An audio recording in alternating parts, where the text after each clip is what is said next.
Bonjour, bonjour, je suis Naguchia, auteure du blog La Famille Positive. Dans cette série de vidéos, je vous propose de répondre aux questions sur les défis de l'éducation que vous rencontrez. Alors, j'ai reçu récemment une question de Katie qui me parle de son fils de 6 ans qui a un problème avec lui puisqu'il n'écoute pas ce qu'elle lui dit. Et elle me dit qu'elle répète 1 fois, 2 fois, 3 fois et qu'elle finit par s'énerver et que du coup ça finit mal, lui râle et elle a l'impression finalement d'avoir échoué dans son action éducative parce qu'elle s'est énervée. Alors, elle me dit, et c'est intéressant, qu'elle a l'impression qu'il la défie. Si elle a cette impression-là, il y a de grandes chances que en fait, l'enfant soit dans une espèce de recherche de pouvoir. Et pour pouvoir lui donner du pouvoir, finalement, il faut pouvoir peut-être lui proposer des choix. Un outil qu'on utilise en discipline positive consiste à poser une question au lieu de donner un ordre. La question, elle va justement activer des zones différentes du cerveau que lorsqu'on reçoit un ordre. La question, elle va inviter à la réflexion et surtout, elle va donner un choix et donc proposer une part de décision à l'enfant. Donc par exemple, au lieu de dire à l'enfant va mettre tes chaussures, on va lui demander de quoi as-tu besoin pour pouvoir sortir. Au lieu de dire à un enfant va jeter ce papier, on va lui dire et ce papier, où est-ce qu'on va le mettre? On pourra, pour des jeunes enfants notamment, proposer des questions qui vont être fermées. Est-ce que tu veux un yaourt ou une compote?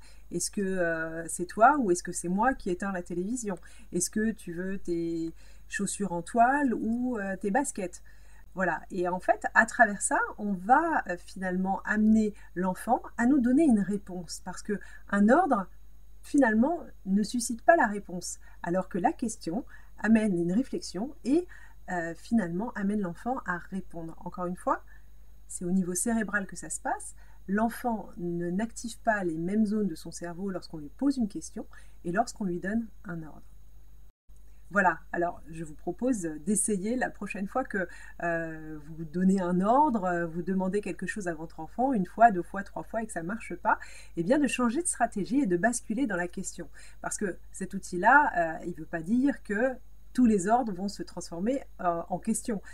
Tant que vous donnez des ordres et que ça fonctionne, alors on ne change rien, il n'y a pas de raison. Par contre, quand l'ordre ne fonctionne plus et que ça fait 10 fois que vous demandez la même chose et qu'il n'y a rien qui bouge, alors basculer en question, ça peut être une solution.